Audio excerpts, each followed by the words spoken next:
Assalamualaikum warahmatullahi wabarakatuh. Waalaikumsalam. Alhamdulillah wassalatu wassalamu ala rasulillah wala haula wala quwata illa billah, amma ba'du. Yang pertama yang saya sampaikan adalah ini salah satu moto dan nasihatnya pahlawan kita, Pak Kiai Haji Nur Ali. Beliau memiliki moto menciptakan manusia yang benar, manusia yang pintar, kemudian baru manusia yang terampil. Ini moto tokoh kita. Kenapa Pak Kiai Nur Ali itu benar menjadi nomor satu? Karena benar itu adalah orang yang punya spiritual yang tinggi. Benar itu adalah punya akhlak yang tinggi. Benar itu adalah punya kedekatan dengan agamanya yang sangat tinggi. Makanya bukan cerdas, bukan pintar yang pertama. Karena tidak semua orang yang pintar itu benar. Sehingga akhirnya ya dipinter-pinterin begitu. Ya, umpamanya ada orang yang cerdas, berkualitas, tapi karena ruh agamanya tidak benar, akhirnya tindak korupsi dilakukan, pencurangan, penipuan dan lain sebagainya. Nah, makanya benar itu adalah moto yang pertama yang harus kita terapkan pada diri kita ketika kita beraktivitas atau bekerja atau beramal, melakukan amalia sehari-hari. Karena dengan benar berarti nilai amal kita, nilai kerjaan kita itu akan diterima. Ya, akan diterima. Makanya kalau kita umpamanya bekerja ternyata kita tidak benar, itu pasti dimarah-marahin kita sama atasan kita ataupun sama mitra kita. Lu kerja kayak gini aja lu kagak bener, gitu ya.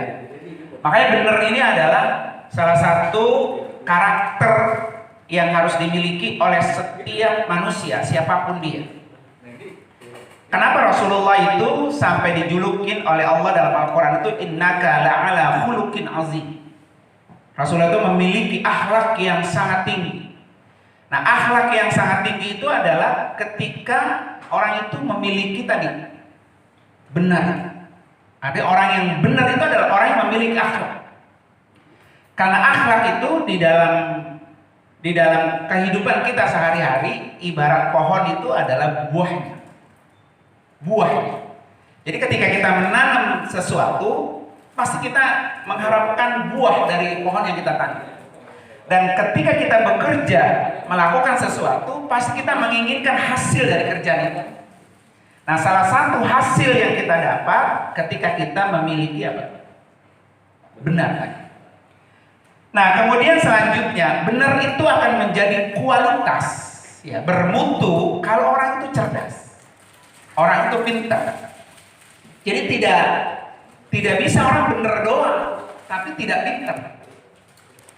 Makanya bagaimana kita harus menciptakan pekerjaan ini bisa berkualitas, bisa bermutu ketika kita pintar. Termasuk juga dalam beribadah. Contoh mamanya, Bapak Ibu melakukan ibadah puasa. Kalau puasanya tanpa dilandasi dengan kecerdasan ilmu yang memadai, walaupun puasanya benar, belum tentu dia itu bisa diterima. Karena dia tidak tahu.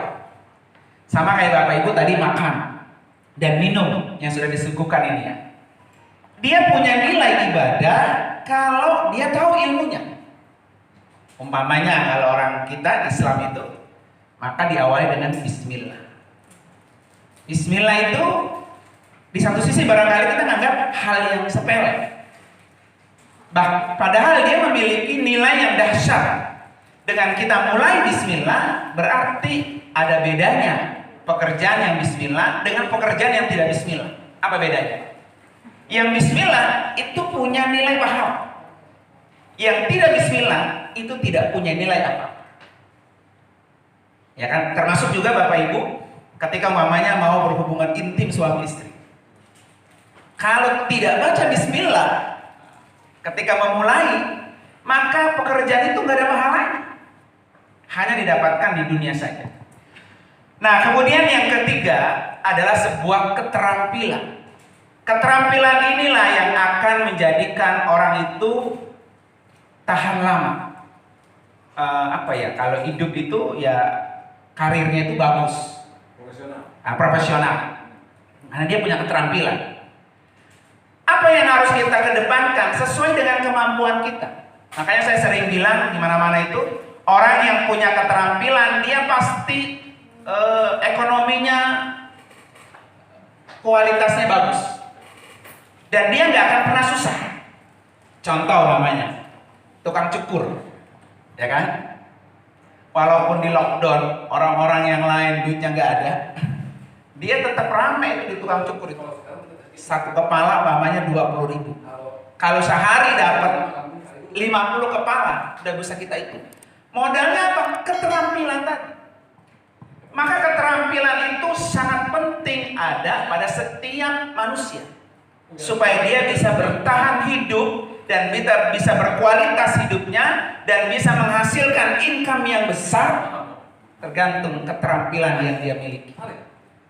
Dan ini berat menciptakan 3 poin itu, ya kan? Makanya orang ketika tidak punya kemampuan apa-apa, kan mungkin bapak-bapak ibu tahu pasti, mamanya ada orang baru ditempatkan di posisi A atau B, megang komputer nggak bisa, gitu kan, megang laptop nggak bisa, gaptek. Ngapain lu kerja di sini? Nggak ada kebisaan lu, gitu kan? Akhirnya dia tidak menjadi partner kerja yang baik buat kita, karena dia tidak memiliki keterampilan. Karena itu bikinlah diri kita punya keterampilan yang bisa membuat hidup kita berkualitas. Dan apa saja sebetulnya, ya kan? Kalau dalam segi agama itu terampil itu ada namanya terampil khutbah, dia pintar berbicara, itu juga sebuah keterampilan. Yang kedua terampil namanya katabah, tulisan. Jadi jarang ada orang yang pintar berbicara, pintar juga nulis. Biasanya ada orang pintar nulis tuh kayak wartawan, ya kan? Tapi dia nggak bisa ngomong di depan umum. Tapi ada banyak orang yang mau depan umum bisa, tapi nulis dia tidak bisa. Makanya dalam kaidah Islam itu, dia mampu menjadi khutbah, pintar berceramah, dia juga pintar menulis. Ini ada sebuah keterampilan yang bisa mengabadikan dia. Nah, ketika kita meninggal, ketika kita sudah tidak ada di dunia, keterampilan inilah yang mengenang nama kita menjadi yang panjang umurnya. Kan usia sama umur kan berbeda. Kalau usia itu adalah nominalnya. Nabi meninggal usia 63. Tapi umurnya sampai sekarang.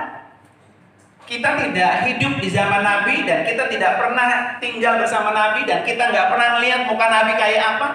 Tapi sampai hari ini nama Nabi Muhammad masih disebut. Itu pertanda umurnya panjang.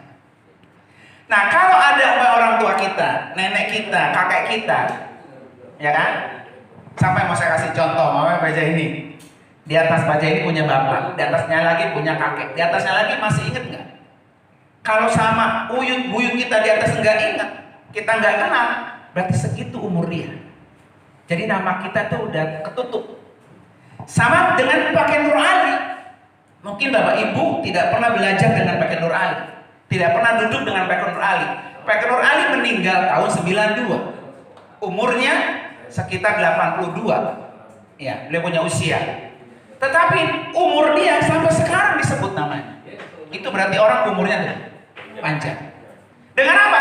Keterampilan yang dia punya. Maka dengan keterampilan itulah yang membuat umur kita itu menjadi kekal, dikenang di sepanjang masa. Karena keterampilan itu pula. Nah, ini termasuk daripada tugas kita bersama. Kemudian selanjutnya